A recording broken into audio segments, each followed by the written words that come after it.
If you say a prayer in Arabic for me, I'll give you $1,000. If you say a prayer in Arabic for me, I'll give you $1,000. The Arab billionaire smirked, waving a handful of cash in front of the homeless girl. People stopped to watch. Some even laughed, but she didn't. She just looked at him, calm, silent, almost sad. He chuckled again, proud of his own cruelty. What he didn't know was that her next words would shake his soul to the core. Before we begin this emotional story, tell us in the comments from which city you are watching. And don't forget to leave your like to keep following us.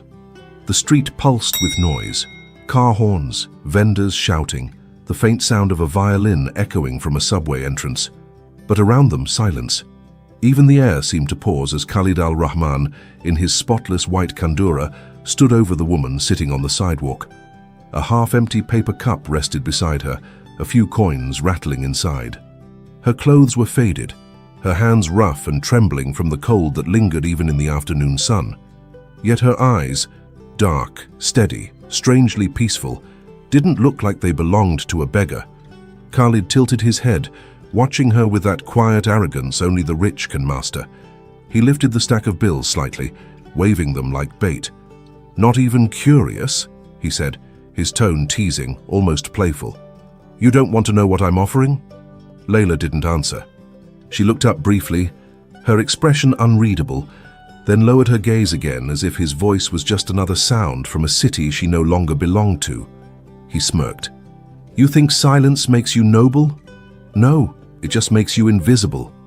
The two bodyguards behind him chuckled quietly, one of them pulling out his phone pretending to check messages but really recording. People began to notice. A small crowd gathered, strangers drawn by curiosity, by the scent of humiliation that always attracts attention. Some whispered, others pointed. A few even smiled, expecting a spectacle. Khalid thrived on that attention. He always had. It wasn't the first time he tested people like this. In his world, kindness was weakness, and poverty a personal failure. He'd grown up hearing his father say, "Never trust the poor. They'll sell dignity for a coin." So he learned to mock them instead, to prove that money ruled everything, even faith. He crouched down now, lowering himself just enough for their eyes to meet. "I'll make it easy for you," he said softly. "Say something nice. Anything. Maybe thank me for noticing you." The woman didn't move. Her stillness unnerved him more than he expected. "Nothing?" he asked again, his smile fading slightly. "You're not even going to pretend?" Her eyes lifted once more, slow, calm, unwavering. And in that single glance, something inside him stirred. He couldn't explain it, but for a brief moment he felt seen. It annoyed him. Khalid straightened his posture, brushing invisible dust off his sleeve.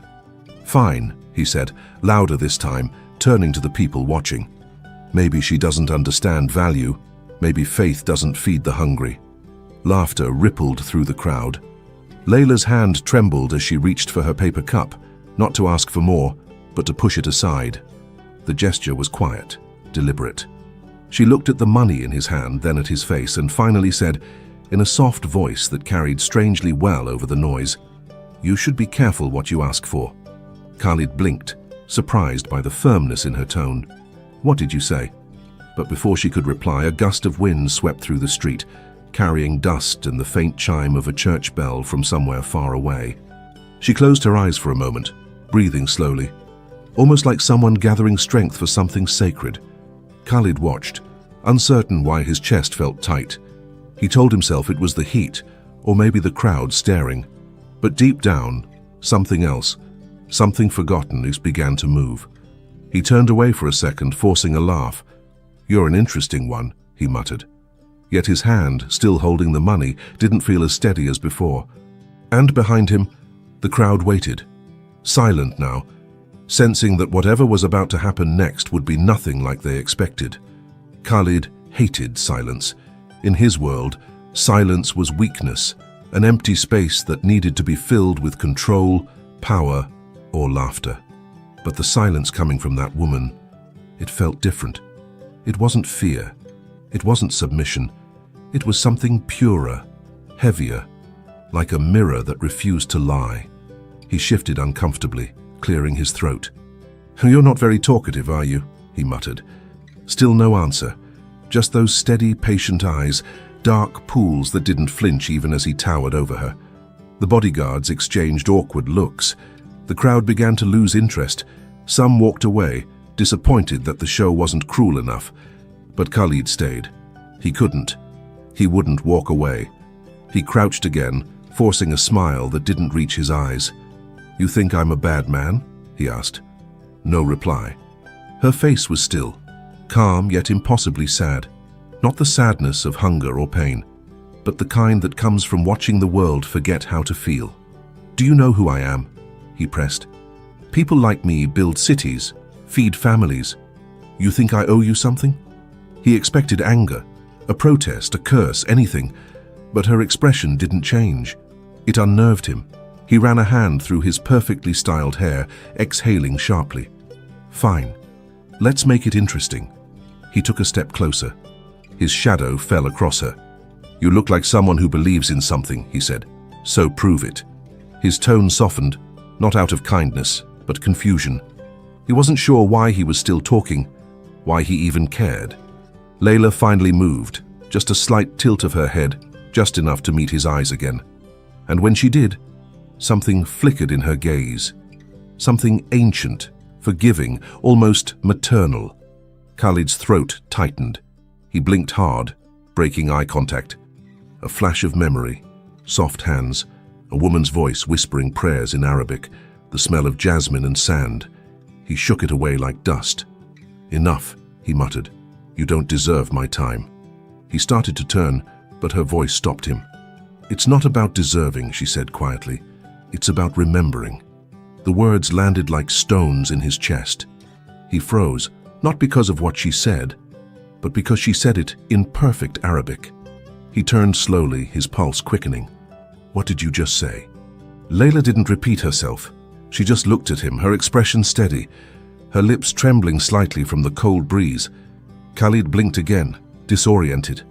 For a moment, the crowd, the city, the noise, everything disappeared. All that remained was her face, framed by the light of a fading sunset. He felt his arrogance slipping, melting under something unfamiliar, discomfort.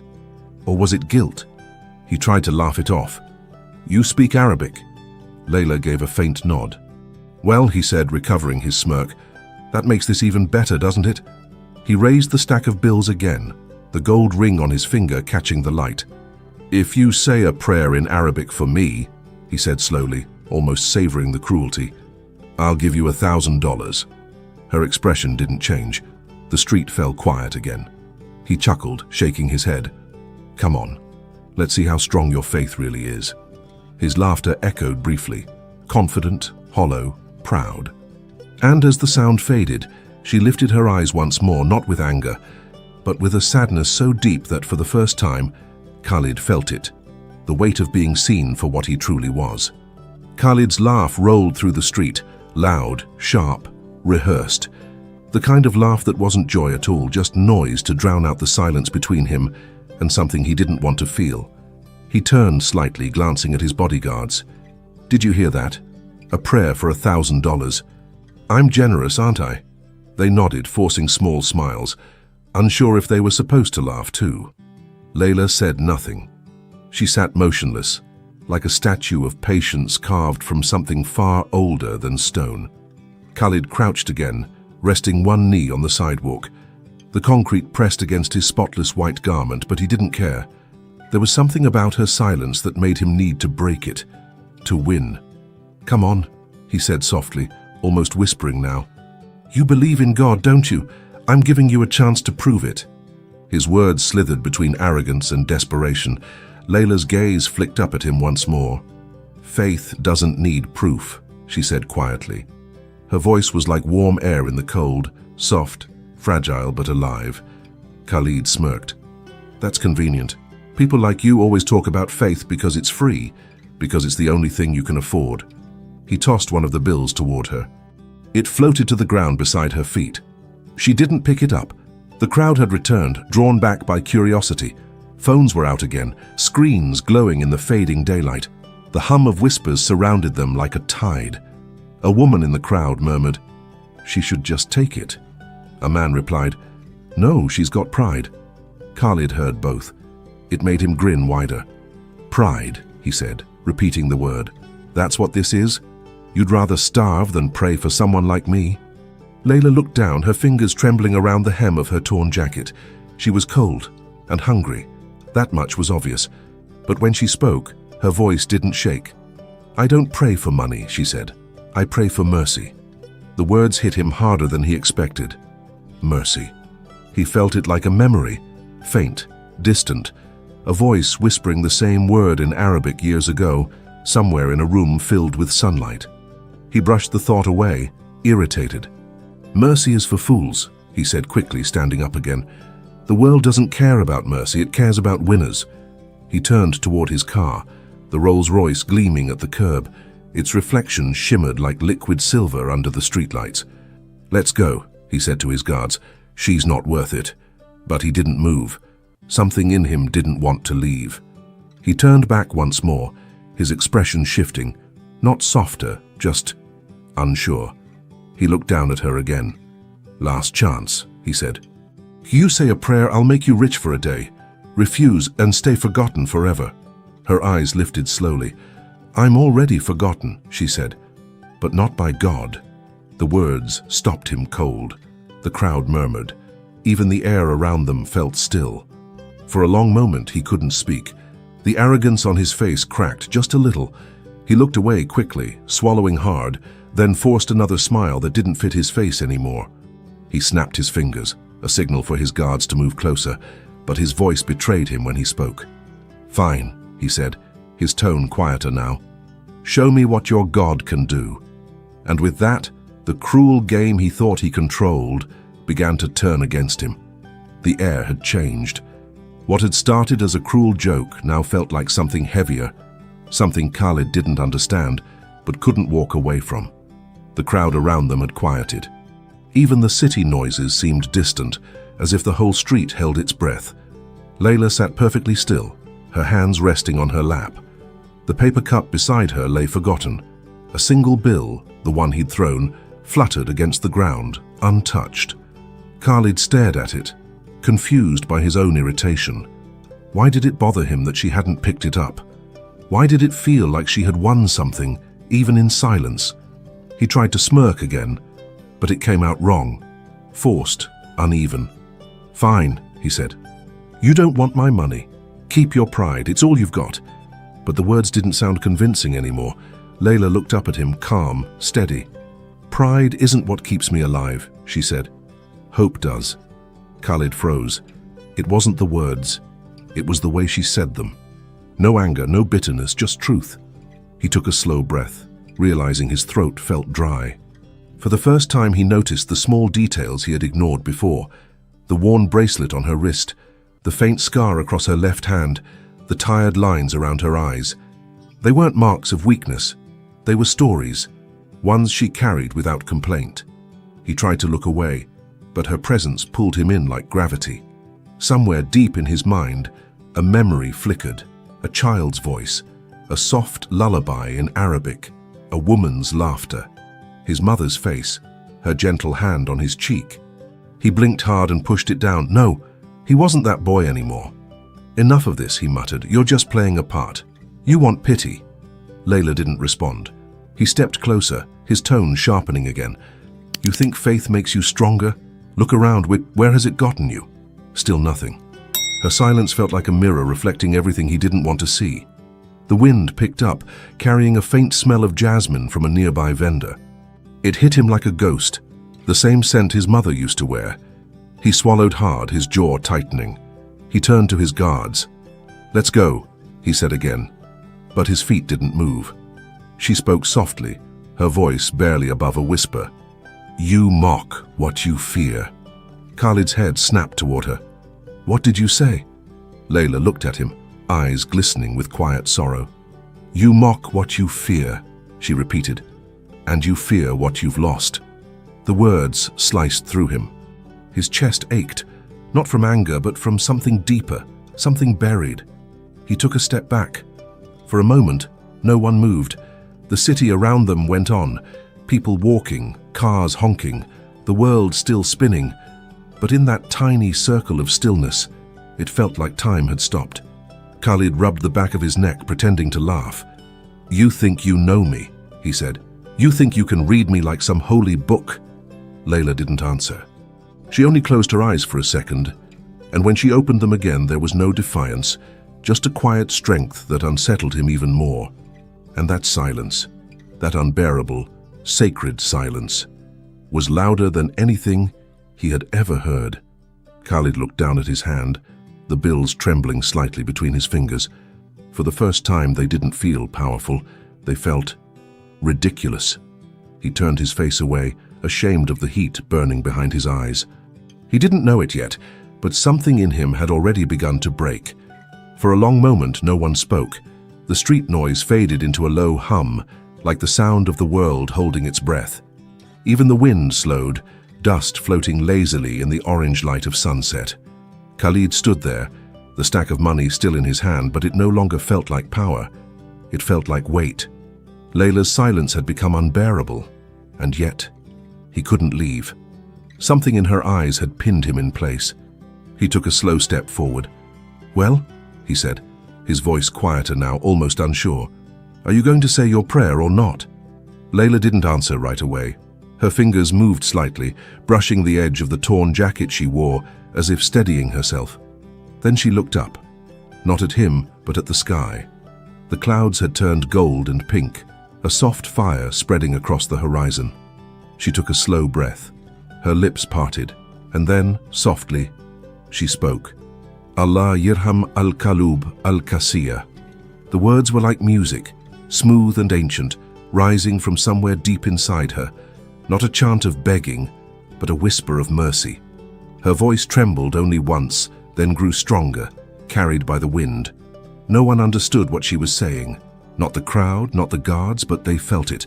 Something about the tone and the rhythm, the sincerity, pressed against the heart like a memory that didn't belong to you, but still made you ache. Khalid froze. That sound, those syllables, he knew them. He didn't know how to react. The air around him seemed to thicken, his chest tightening with every breath she took. He wanted to interrupt, to stop her, but couldn't. Her eyes remained closed, her face calm, glowing faintly in the sunlight. It was as if she wasn't praying for him, but because of him. The people who had been recording slowly lowered their phones. A few exchanged glances, unsure what they were witnessing. Even the bodyguards, men who had seen war and worse, shifted uneasily. Layla's voice softened again, her last words fading like smoke. "Wa an yaghfir lilladina nasu manhum." And then, silence. No one moved. For several seconds, it was as if the whole world had forgotten how to breathe. Khalid's hands were trembling. He didn't even realize it. The sound of his own heartbeat filled his ears. He couldn't take his eyes off her. Something inside him, something old, fragile, buried, was waking up. The laughter he'd prepared to mask the discomfort never came. His lips moved, but no sound left his throat. He wanted to ask her what she'd said. He wanted to tell her to stop looking at him that way, as if she saw everything. But when he finally spoke, his voice came out smaller than he expected. What did you just say?" Layla opened her eyes slowly. She didn't answer. Her gaze lingered on him for a moment, steady, kind, unflinching. Then she lowered her head again, whispering something only the wind could hear. Khalid felt dizzy, like the ground beneath him had shifted. He turned slightly, trying to catch his breath. His guards looked at him, waiting for a signal, but he gave none. Something had cracked inside him, something no amount of money could fix. And somewhere deep in that quiet street, as the sun disappeared behind the buildings, a man who thought he could buy faith began to remember what faith once felt like. The silence after her prayer was heavier than sound. It stretched across the street, over the heads of the few people still standing there, clinging to the air like smoke that refused to fade. Layla kept her eyes closed for a long time. Her lips moved one last time, but no sound came out. When she finally opened her eyes, the golden light of the sunset had dimmed into copper shadows. Khalid stood frozen. The money in his hand had begun to crumple, his fingers trembling slightly. He looked down at it as if realizing for the first time how small it was, how useless. He forced a laugh that didn't belong in the moment. "That's it?" he said, trying to sound amused. "That's your prayer?" His voice echoed off the nearby walls, sounding strange and hollow. Layla didn't respond. She just looked at him, not angry, not proud, just sad. Something about that look broke through the last of his arrogance. For years he had mocked compassion, ridiculed humility, treated kindness as a weakness. But now, in the fading light, with a homeless woman staring back at him like a reflection of something he had lost long ago, he felt small. He swallowed hard. "What did you say?" The question came out softer this time, almost pleading. Layla tilted her head slightly. "Something your heart already knows." The words pierced him deeper than the prayer itself. He wanted to ask more, to demand an explanation, but he couldn't, because somewhere inside he did know. He blinked rapidly, his throat tight. The memories started pushing their way through, flashes he had buried beneath years of noise and luxury. A woman's hand on his forehead, the sound of her laughter, the smell of jasmine, the gentle hum of a prayer before bed. He hadn't heard it in decades, but her voice was still there, hiding behind the walls he had built around his heart. Layla's eyes softened. "You remember, don't you?" Khalid stepped back as if her words had weight. I don't know what you're talking about." But his voice betrayed him, cracking like a wall about to fall. The bodyguard shifted uncomfortably, looking to him for instruction. But Khalid didn't see them anymore. He was somewhere else, in a memory of sand and sun and a mother's warmth. He blinked again, his vision blurring. "Who are you?" he whispered. Layla gave a faint, almost invisible smile. "Someone who still believes." That answer, so simple, so absolute, hit harder than any insult could have. He took a deep breath, trying to recover his composure. "Believes in what?" "In mercy," she said. The word hung in the air like a promise. Khalid lowered his eyes, his jaw tight. He wanted to hate her, to tell himself she was just another beggar playing games. But he couldn't. There was something unshakably true about her. The last traces of sunlight disappeared behind the tall buildings. The streetlights flickered on one by one. Khalid turned slightly toward his car. He could leave now, pretend it never happened, return to his world of polished glass and silence. But his feet wouldn't move. He looked back at her one last time. The air around her seemed softer now, almost glowing. He whispered, half to himself, "Why did you pray for me?" Layla met his eyes, her voice low but steady. "Because someone once prayed for me." And just like that, the barrier between them, wealth, pride, power, began to crumble. Khalid didn't yet understand the full meaning of her words, but something deep within him did. The world around them moved again. Traffic, voices, the sound of life returning. Yet for Khalid, everything had changed. He no longer heard the noise, only the echo of a prayer he thought he'd forgotten, and the quiet mercy of a stranger who refused to hate him. The street was almost empty now. The crowd had drifted away, their curiosity satisfied or their hearts too heavy to linger. Only the orange glow of the streetlights remained, painting long shadows on the pavement. Khalid hadn't moved for minutes. He stood there staring at Layla, his thoughts a storm. The words she had spoken, the prayer in Arabic, still echoed in his mind like a haunting melody. Allah yirham al-qalub al-qasiyah. He repeated them silently, again and again. And with each repetition, something inside him loosened. A door he had sealed long ago creaked open. The memory hit him without warning. He was 6 years old again, sitting on a soft carpet in a small house in Sharjah. The smell of cardamom tea filled the room. His mother was kneeling beside his bed, her hands raised in prayer. Her voice was soft, melodic, that same string of words, the same plea for mercy. He remembered her smile, the way her eyes shimmered when she said, "Khalid, never let your heart grow hard. A man can lose everything, but not that." He had forgotten those words. No, he had buried them under money, under pride, under all the noise he used to drown out the sound of her absence. Now, hearing that prayer again, from a stranger, from a woman he had tried to humiliate, it felt like his mother was standing there, speaking through her. His chest tightened. His throat burned. He pressed a hand over his mouth as if holding back a sob. Layla watched quietly. She didn't move, didn't speak. She didn't need to. The silence between them said everything. Khalid took a step back, shaking his head. "How do you know that prayer?" he asked, his voice trembling. "Who taught you those words?"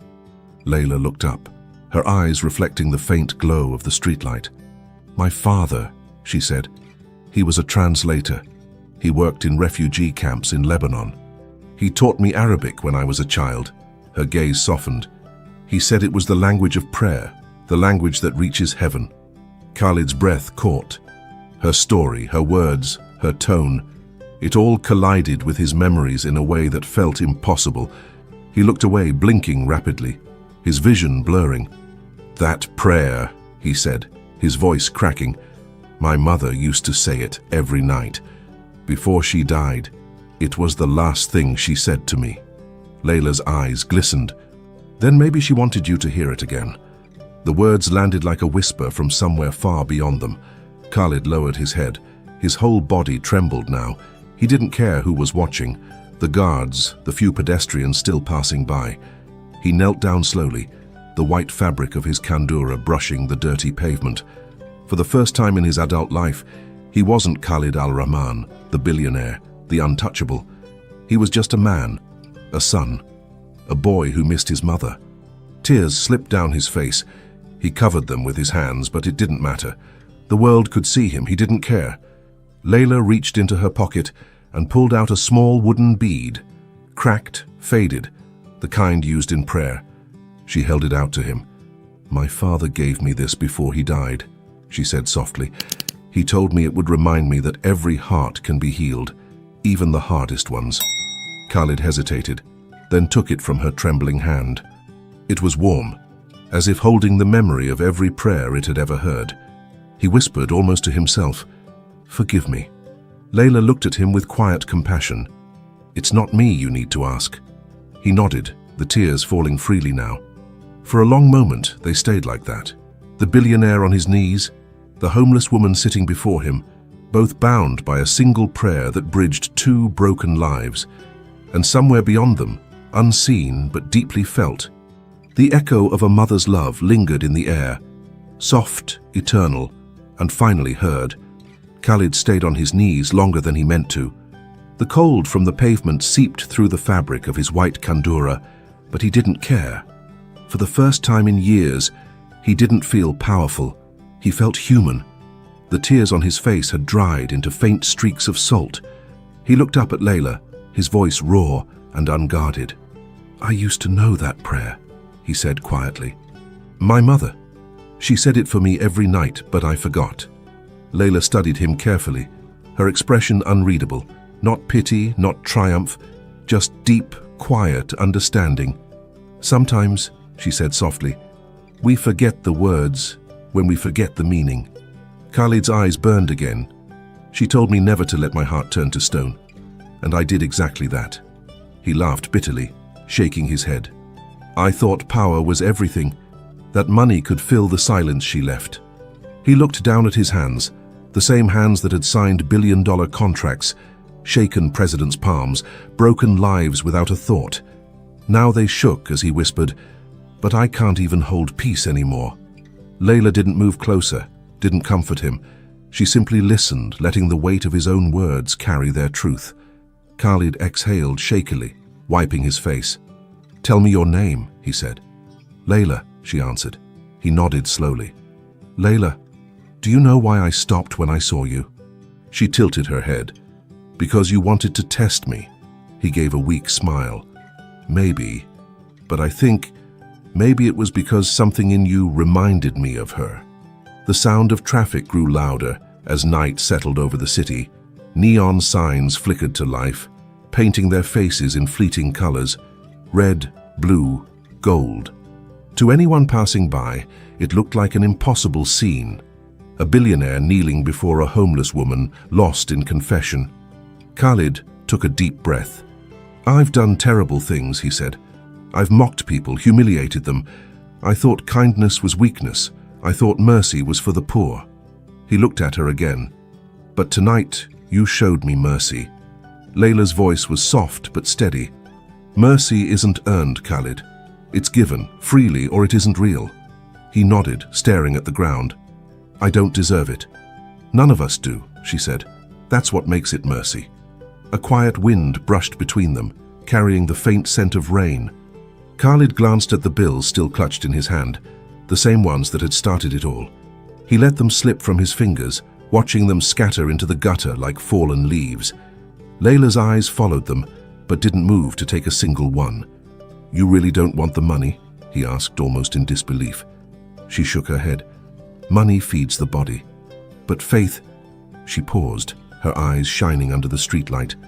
"Faith feeds the soul. And you needed that more than I did tonight." Her words hit him harder than any sermon ever could. He looked at her, this fragile, weary stranger, and saw something divine behind the exhaustion. He whispered, "You saved me." Layla smiled faintly. "No, I just reminded you who you were before you forgot." For the first time in a long time, Khalid smiled too. Not the confident smirk of a man untouchable by the world, but the soft, grateful smile of someone who finally understood his own weakness. He rose slowly to his feet. "Layla," he said, his tone sincere, "let me help you, not with money, with something real. A place to stay, food, work." She hesitated, then nodded once, cautious but not afraid. "All right," she said softly, "but only if it helps others too." That simple condition, so pure, so selfless, made him blink again. "Others?" he asked. She smiled. "There are more people like me out here. Hungry, forgotten. Start with them." Khalid stood still, her words echoing through him like the final chord of a song that had been unfinished for years. And for the first time, he didn't feel the urge to win. He felt the urge to serve. The next morning, the city woke to sunlight and movement. Cars rushing, people shouting, life returning to its endless rhythm. But for Khalid al-Rahman, nothing felt the same. He sat in silence inside his Rolls-Royce, parked just outside the same street where everything had happened the night before. The driver waited for instructions, the engine running softly, but Khalid didn't speak. He was staring through the window, not at the luxury boutiques or mirrored buildings, but at the narrow sidewalk where he had met her. Layla wasn't there. Her paper cup, her blanket, her quiet presence, gone. Something inside him sank. He had half hoped to see her again, to thank her properly, to tell her that her prayer hadn't just touched him, it had changed him. He looked down at the wooden bead still in his hand, the one she'd given him. He'd carried it all night. Somehow it felt alive, warm, as if pulsing with every heartbeat. He exhaled slowly. "Drive," he told the driver. "Where to, sir?" "Nowhere," Khalid said. "Just drive." The car rolled through the streets of Los Angeles, through neighborhoods he had never seen before.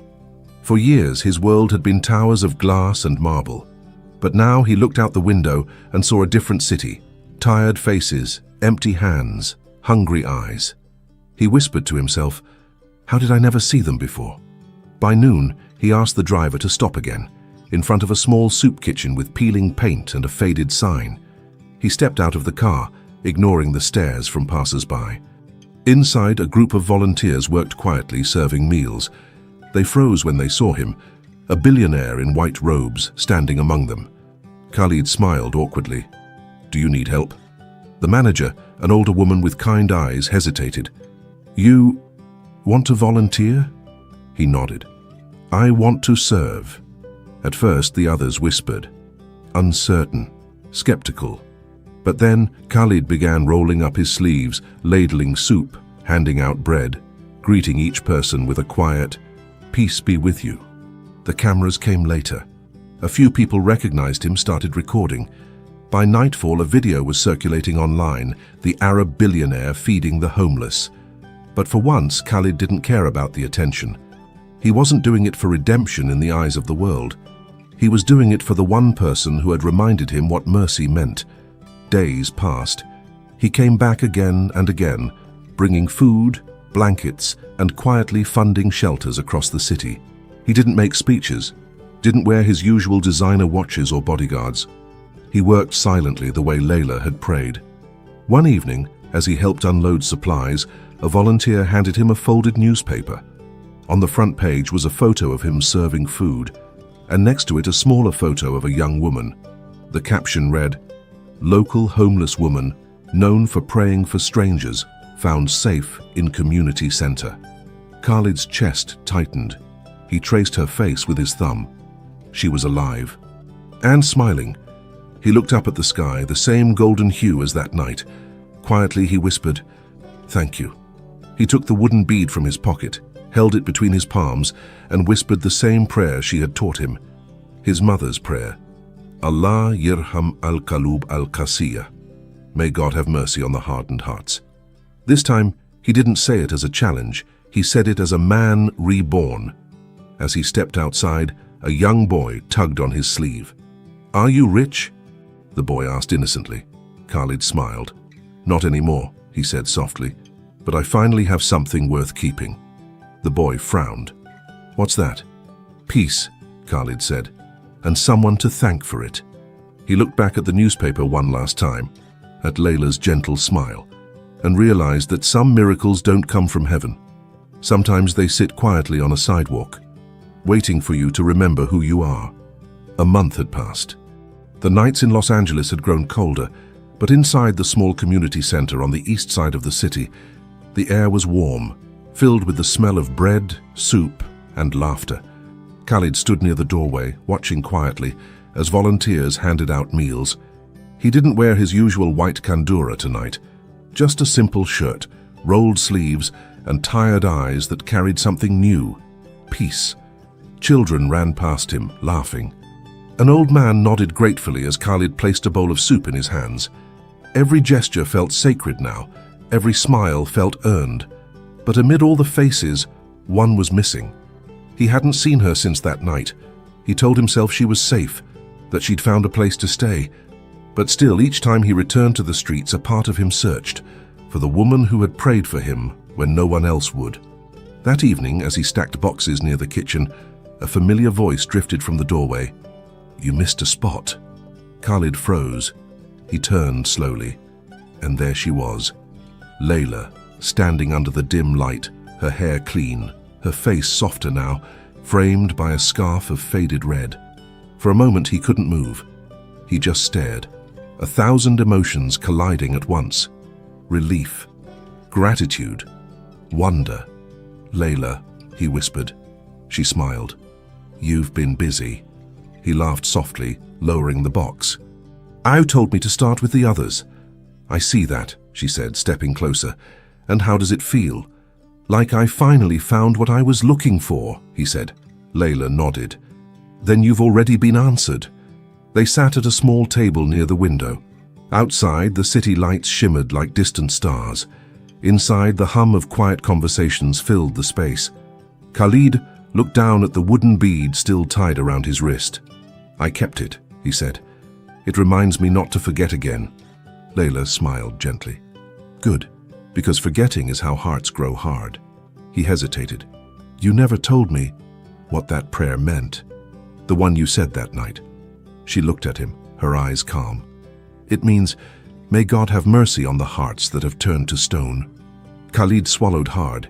He whispered almost to himself, and he did. For a moment, neither spoke. The light above them flickered softly, the city beyond their reflection moving in quiet rhythm. Two people, one who had everything and felt empty, the other who had nothing but carried the world's grace, now sat side by side as equals. Layla reached into her pocket and pulled out a small folded paper. She slid it across the table. "This is for you." He unfolded it. Inside was a single line written in Arabic, and beneath it, in English, "Kindness is the only wealth that multiplies when given away." He smiled, eyes glistening. "You wrote this?" She nodded. "No, my father did. But now it's yours to remember." They stood. Before leaving, Layla turned to him and said softly, "Don't stop praying for others, even the ones who hurt you." "I won't," he promised. As she walked out into the night, the door closing softly behind her, Khalid stood still, the world outside painted in gold and shadow. He whispered her prayer once more, the words flowing from his lips like something ancient and familiar. Allah yirham al-qalub al-qasiyah. And this time, he didn't say it for himself. He said it for everyone. The camera would fade slowly from his face to the city lights, from the noise of the street, to the echo of that single, timeless prayer. Because sometimes, it only takes one act of faith to turn a man of stone into a man of grace. The world often measures worth in money, titles, and power. But that night on a quiet street, an arrogant billionaire learned that the most valuable things cannot be bought, only felt. Khalid al-Rahman walked through life believing that faith was weakness and that mercy belonged to the poor. But when he met Layla, a woman who had nothing but still prayed for others, he discovered what true wealth really was. Her prayer didn't just reach God, it reached him. It cracked open the walls around his heart and reminded him of the boy he once was, the son who still carried his mother's voice somewhere deep inside. Layla didn't change him with anger or revenge. She changed him with silence, with grace, with a single act of mercy that cost nothing but meant everything. And in the end, Khalid understood what his mother had always tried to teach him, that compassion is not a sign of weakness, and that forgiveness is not for those who deserve it, but for those who need it the most. He came to her as a man with everything and left as a man reborn, carrying only a wooden bead and a prayer. Allah yirham al-qalub al-qasiyah. May God have mercy on the hardened hearts, because somewhere between arrogance and humility, between cruelty and grace, a simple act of faith can awaken the soul of even the richest man alive. Thank you for staying with us until the end of this heart-touching story. Tell us in the comments which part moved you the most. Subscribe and turn on the bell to receive more stories that inspire and transform. Leave a like if you believe in the invisible strength of dignity and family. And above all, thank you for being part of this community that believes in stories with soul. And before you go, watch the story I leave here on the left. I'm sure it will also move you and make you reflect.